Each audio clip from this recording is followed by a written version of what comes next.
Assalamualaikum warahmatullahi wabarakatuh. Shalom, Om Swastiastu, Namo Buddhaya, dan salam kebajikan bagi kita semua. Selamat siang, rekan-rekan kelas pilihan penyelesaian sengketa C reguler, serta Bu Wiwi. Selamat datang di webinar arbitrase yang dilaksanakan oleh kelompok 3. Dan izinkanlah saya, Alfauzi Raub, selaku moderator yang akan memimpin jalannya webinar pada kesempatan kali ini. Pada webinar kali ini akan terdapat 3 pembicara yang akan menampilkan ataupun menjelaskan hal-hal terkait arbitrase baik secara umum maupun secara khusus. Dalam webinar kali ini juga telah hadir para partisipan-partisipan yang sekiranya ahli di bidangnya masing-masing. Oleh karena itu, sebelum kita memasuki penjelasan dari para pemateri, hendaknya kita mengerti terlebih dahulu penjelasan ataupun pengertian dari arbitrase serta jenisnya yang akan saya sampaikan terlebih dahulu. Menurut R. Subekti, sejatinya arbitrase adalah proses penyelesaian atau pemutusan sengketa oleh seorang hakim atau para hakim berdasarkan persetujuan bahwa para pihak akan tunduk atau menaati keputusan yang diberikan oleh hakim atau para hakim yang mereka pilih atau mereka tunjuk tersebut.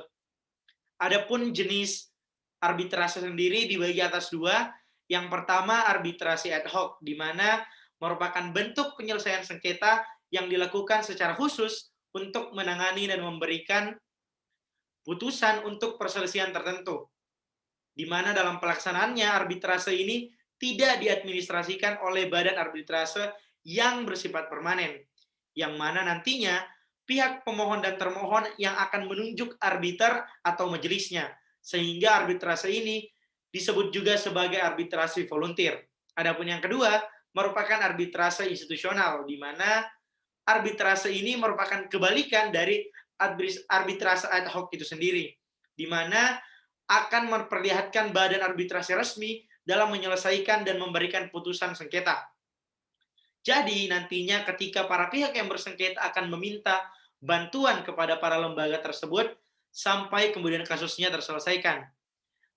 Pada arbitrase ini juga lembaga bersifat permanen sehingga tidak terjadi pembubaran meskipun putusan sengketa sudah dilakukan.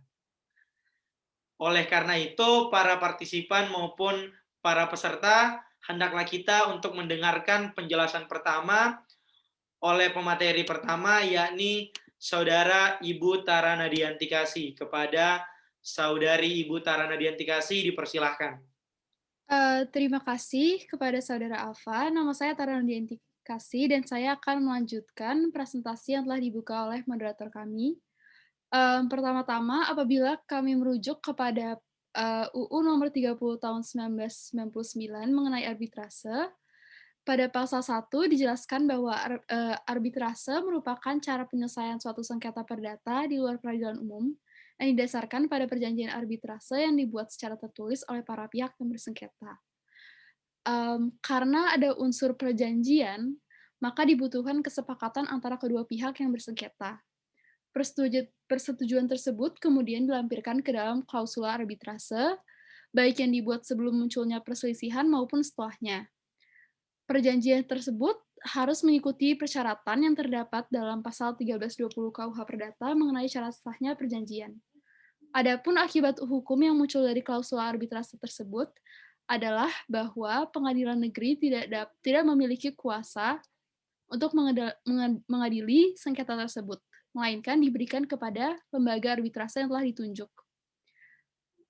Peraturan mengenai klausula arbitrase ini dijelaskan dalam pasal 3 junto pasal 11 UU Nomor 30 Tahun 1999.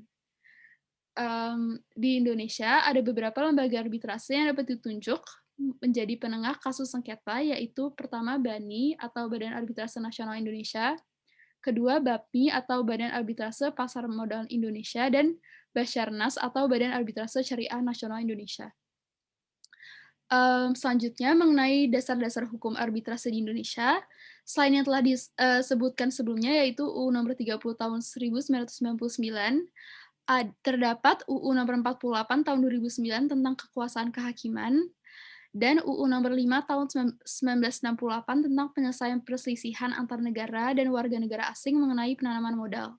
Selain itu, beberapa treaty internasional yang telah diadopsi ke hukum nasional, yaitu Konvensi New York tahun 1958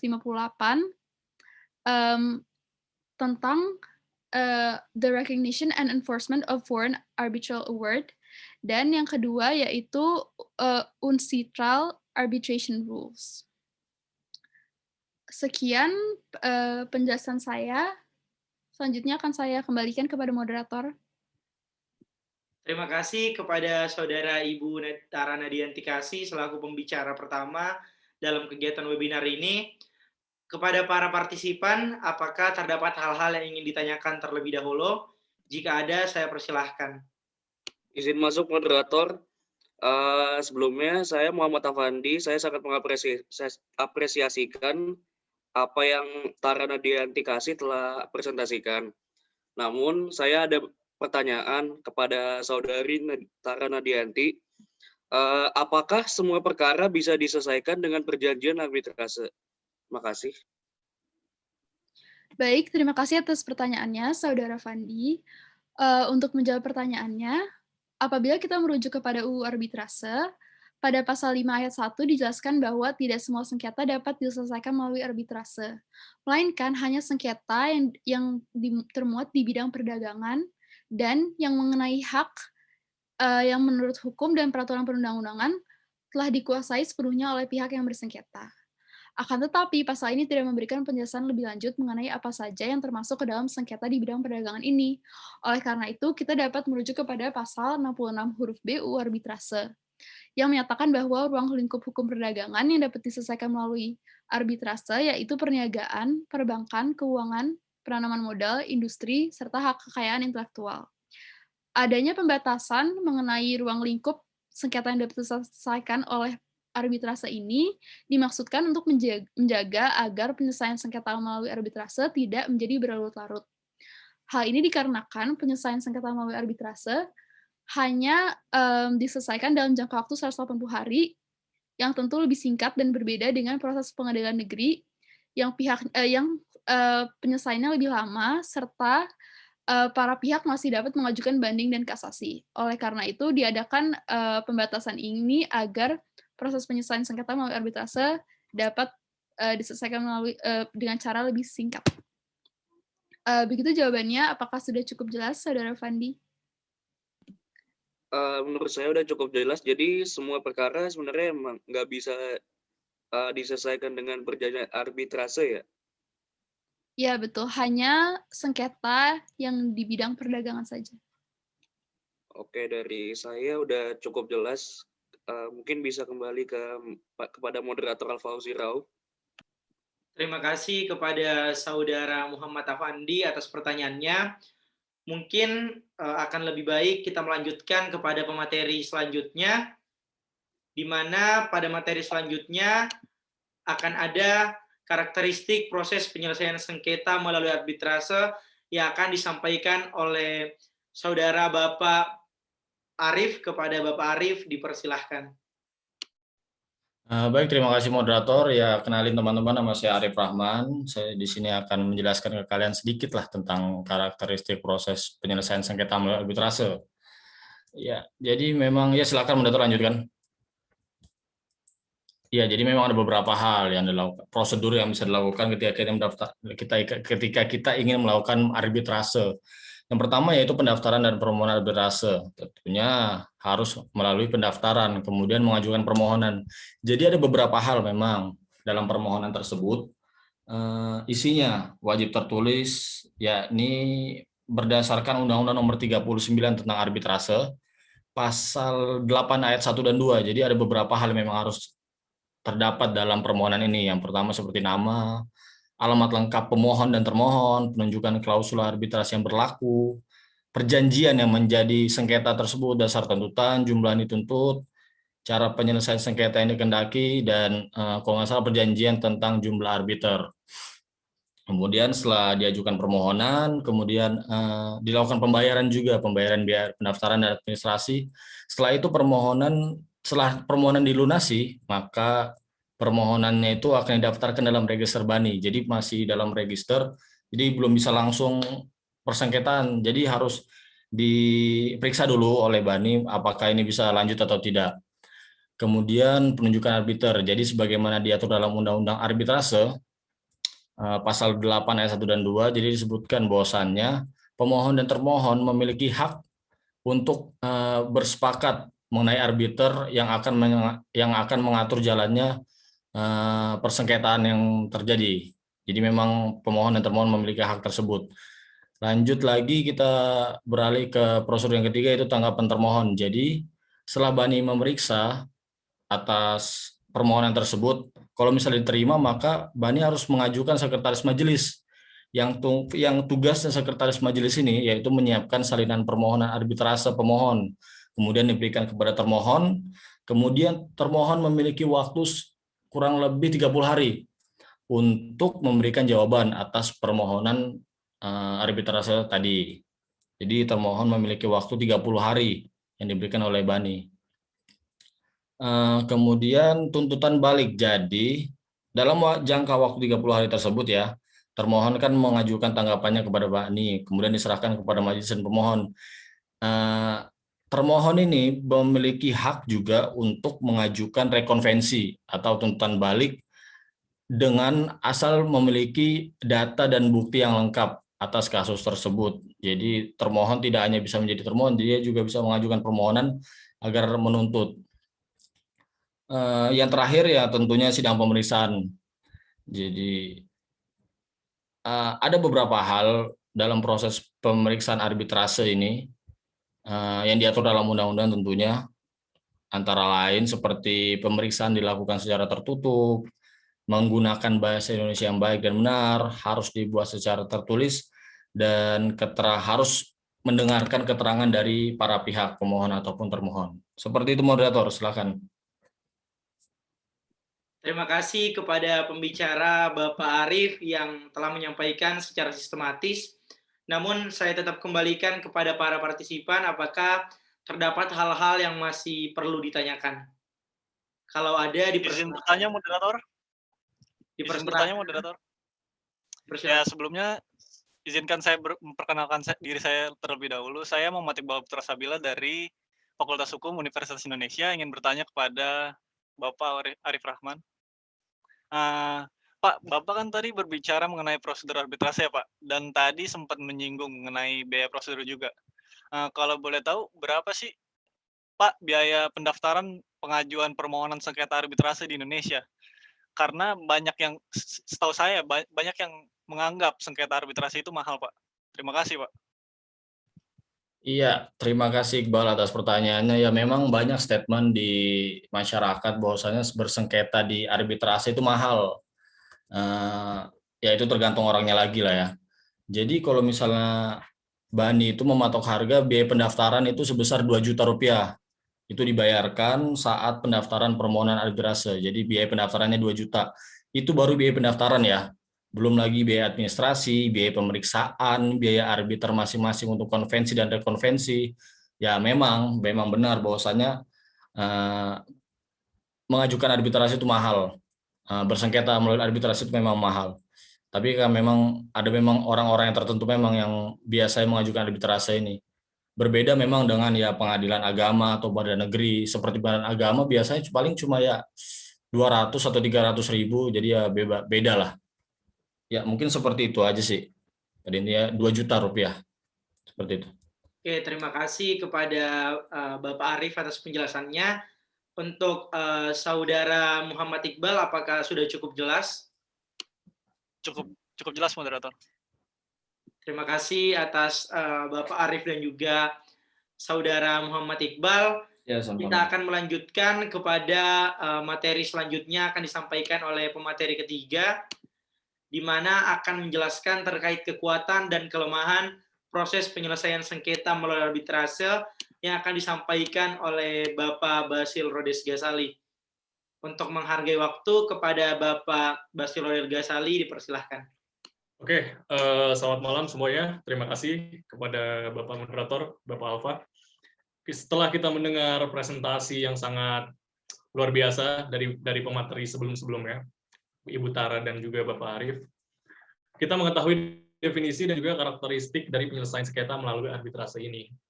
Setelah udah dipaparkan tadi, karakteristiknya menarik-menarik, tapi bagaimana kita membagi kekuatan dan juga kelemahan, atau dengan kata lain, kelebihan dan juga kekurangan dari penyelesaian sengketa arbitrase ini. Dan juga tentunya apa yang membedakan penyelesaian sengketa ini dengan pengadilan negeri biasa. Nah, di sini saya akan menjelaskan singkat aja.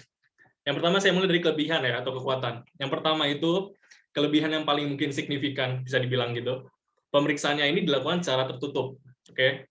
Di sini dasar hukumnya di pasal 27 UU nomor 30 tahun 99. Nah, saya jelaskan dikit, pemeriksaan perkara dalam arbitrase dilakukan secara tertutup karena berbeda dengan pengadilan umum yang mana pemeriksaan perkaranya dilakukan secara terbuka. Nah, di sini kita bisa tahu kalau misalnya dengan kata tertutup saja kita bisa tahu kalau misalnya tidak ada pihak yang mungkin kita bisa bilang dari luar atau umum gitu yang bisa masuk ke dalam misalnya sengketa arbitrase ini.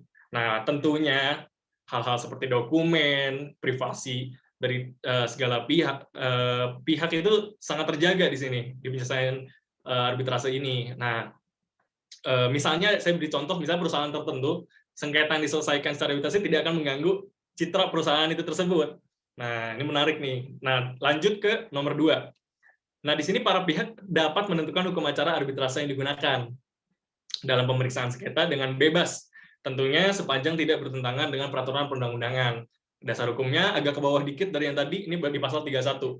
Nah, dalam hal ini terdapat kebebasan memilih hukum acara yang digunakan di dalam proses pemeriksaan acara. Di sini memprioritaskan asas kebebasan. Para pihak dapat lebih mudah memilih hukum acara yang sekiranya dapat menyelesaikan sengketa mereka. Jadi para pihak dapat secara bebas dapat memilih hukum acara apa yang bisa dapat untuk yang tepat lah untuk menyelesaikan sengketa mereka. Yang ketiga, kelebihannya adalah waktu penyelesaian sengketa ini jauh relatif mungkin lebih cepat daripada pengadilan negeri. Di sini maksimalnya 180 hari. Nah, kenapa sih cepat ini menjadi penting gitu loh? Penyelesaian sengketanya. Hal tersebut menjadi penting mengingat perkembangan kehidupan masyarakat, apalagi yang sekarang zaman-zaman pandemi itu masyarakat ini sangat sibuk ya dengan hal-hal yang mungkin kita bisa bilang khusus gitu loh. Jadi mungkin penyelesaian sengketa relatif cepat ini kelebihan yang menurut saya sangat kuat untuk penyelesaian arbitrase. Yang keenam yang gak kalah penting, yang keempat maksud saya, para pihak dapat menunjuk arbiter. Nah, di sini ini lumayan ini juga penting juga. Jadi ya intinya para pihak dapat menunjuk arbiter itu sendiri. Kenapa? Dia bisa memilih mana yang lebih handal dalam penyelesaian teknis dan lain, jadi lebih bebas. Ini sama dengan kelebihan yang kedua tadi. Tentunya dengan kelebihan yang tadi yang mungkin kita bisa bilang luar biasa tersebut, kekurangan pasti ada. Di sini penyelesaian sengketa arbitrase itu yang tadi sudah dijelaskan oleh pemateri sebelumnya, Bang Arif. Di situ dia bilang kalau biaya mahal ya. Nah, di situ benar kekurangan masuknya. Di situ biaya mahal, kita tahu kalau misalnya pendaftarannya 2 juta tadi, ada yang bertanya tadi ya. Nah, di sini kita dan ini jauh mahalnya, dan kita ada biaya transportasi dan lain itu lebih jauh dari pengadilan negeri. Yang kedua, lembaga arbitrase ini tidak memiliki kekuatan eksekutorial. Eksekutorial kan menyelesaikan. Secara tidak langsung daya paksa dari penyelesaian sengketa arbitrase dianggap lemah karena ketentuan hukum yang mengatur ini relatif lemah ya, karena eksekusinya nggak sekuat yang pengadilan negeri yang lebih diperhatikan.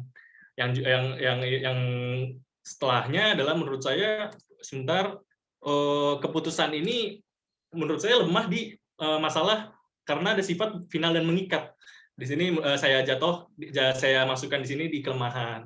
Sebenarnya itu aja, Bang Alfa, presentasi dari saya untuk kelebihan dan kekurangan. Saya balikan lagi ke Anda. Terima kasih kepada Bapak Basil atas penjelasan yang cukup mudah untuk dipahami. Namun dari rekan-rekan partisipan, apakah ada hal-hal yang sekiranya masih perlu dipertanyakan atau ada hal-hal yang belum jelas, mungkin dapat ditanyakan, dipersilahkan. Izin masuk moderator. Oke, dipersilahkan kepada saudara. Ya, nama saya Muhammad Faiz. Saya ingin menanyakan kepada Bapak Basil, mengapa Bapak Basil mengkategorikan keputusan yang bersifat final dan mengikat ke dalam kelemahan penyelesaian sengketa melalui arbitrase? Karena menurut saya keputusan yang bersifat final dan mengikat itu mempunyai kelebihan yang signifikan. Contohnya proses keputusan yang lebih cepat dan pastinya kepastian hukum yang lebih terpenuhi. Nah, bagaimana tanggapan Bapak berdasarkan hal itu? Sekian. Terima kasih atas Saudara Muhammad Faiz terkait pertanyaannya. Kepada Bapak Basil mungkin bisa langsung dijawab saja. Oke, pertanyaan yang sangat menarik oleh Faiz ini. Jadi benar kata dia, kalau misalnya final dan mengikat itu mungkin dengan kita dengar saja itu mungkin jatuhnya ke arah positif ya, final dan mengikat itu ya, apalagi untuk anak hukum ya. Jadi keputusan yang final dan mengikat ini benar, dia mempunyai keputusan kekuatan hukum yang sangat yang besar gitu ya. Tetapi menurut saya sendiri ya, di sini saya di presentasi saya masukkan di kekurangan karena kekurangannya itu tidak jauh tidak apa ya bilang tidak lebih jauh lebih signifikan daripada kelebihannya. Kenapa? Saya jelaskan. Yang pertama, nah dalam pengambilan putusan ini kita tahu kalau misalnya di dalam penyelesaian sengketa, penyelesaian perkara hukum itu tentunya banyak kesalahan mungkin atau kendala yang harus kita bisa keputusan ini harus bisa kita ajukan banding dan lain-lain. Misalnya kayak keputusan hakim yang tidak tepat dan juga dan kendala lain lah. Jadi kita kalau misalnya dicatur itu ya, itu tuh kalau misalnya final dan mengikat ini benar-benar skakmat gitu, sklek, dia nggak ada lagi yang bisa diajukan dibanding banding dan lain. Jadi di sini itu sangat merugikan menurut saya, sangat bukan merugikan juga sih bilangnya apa ya, sangat negatif lah gitu. Soalnya tidak ada kesempatan kedua atau second chance di sini. Yang kedua adalah konsekuensi bisa sangat merugikan pihak yang kalah karena ya pasti yang tadi saya juga bilang. Jadi yang apalagi udah tadi tidak bisa ada banding, apalagi yang nasib yang kalah di sini, sehingga para pihak di sini tentunya harus mengantisipasi konsekuensi atas kemungkinan keputusan terburuk. Jadi menurut saya ya Faiz, ini kekurangan ini jauh nih lebih penting lah daripada kelebihan. Jadi saya taruh mungkin di presentasi saya di kelemahan gitu sih. Apakah menjawab Faiz? Baik, menjawab Pak. Tapi saya ada satu pertanyaan lagi yang ingin saya tanyakan kepada Bapak Basil. Tadi Bapak menjelaskan mengenai antisipasi. Nah, antisipasi yang Bapak maksud itu seperti apa ya, Pak? Oh, jelas. Tadi kan saya analogikan sebagai permainan catur. Misalnya Anda pengen mengalahkan lawan Anda itu tentunya harus ada strategi-strategi atau persiapan yang sangat matang, Faiz. Jadi di sini mungkin antisipasi di sini adalah mempersiapkan lah. Maksudnya mempersiapkan di sini para pihak tadi yang tadi saya bilang, karena skakmat tidak final dan mengikat, tidak ada lagi kesempatan kedua, tentunya dong antisipasi di penyelesaian sengketa arbitrase ini harus sangat matang, dan juga bukti yang kuat dan lain-lain. Itu tadi yang saya bilang arbiternya harus disiapkan, kan bebas ya tadi milihnya ya di kelebihan ya, itu harus ya, jadi arbiternya tuh yang benar-benar handal gitu loh. Jadi ini semua macam-macam antisipasi. Jadi tentunya ini konsekuensi yang harus dilakukan oleh para pihak untuk menghadapi kekurangan final dan mengikat ini. Udah, itu mungkin jawaban dari saya. Mungkin maaf kalau misalnya ada kekurangan, kita mempunyai perbedaan pendapat, tapi ya terima kasih Faiz pertanyaannya. Terima kasih Bapak Basil. Ya, sama-sama. Oke, terima kasih kepada penjelasan dari Bapak Basil maupun pertanyaan dari Saudara Faiz. Dan tibalah kita pada akhir kegiatan pada webinar ini, di mana saya selaku moderator akan mencoba menyimpulkan terkait hal-hal apa saja yang telah dibahas tadinya. Yang pertama, kita telah mengerti bagaimana kemudian pengertian dari arbitrase itu sendiri, serta landasan hukum dari arbitrase itu sendiri. Yang kedua, kita juga telah mengerti bagaimana kemudian prosedur dalam pelaksanaan pilihan penyelesaian sengketa melalui arbitrase. Dan yang terakhir, kita sudah mengerti bagaimana perbandingan antara kekuatan ataupun kelebihan serta kelemahan dari proses penyelesaian sengketa melalui arbitrase ini. Sehingga dengan selesainya webinar kali ini, saya berharap kepada seluruh rekan-rekan, baik itu pembicara, partisipan, dan juga teman-teman kelas pilihan penyelesaian sengketa C reguler, dapat mengerti mengenai arbitrase secara umum maupun secara khusus yang telah dijelaskan tadi. Sekian, saya Alfosir Raub selaku moderator, pamit undur diri. Wassalamualaikum warahmatullahi wabarakatuh.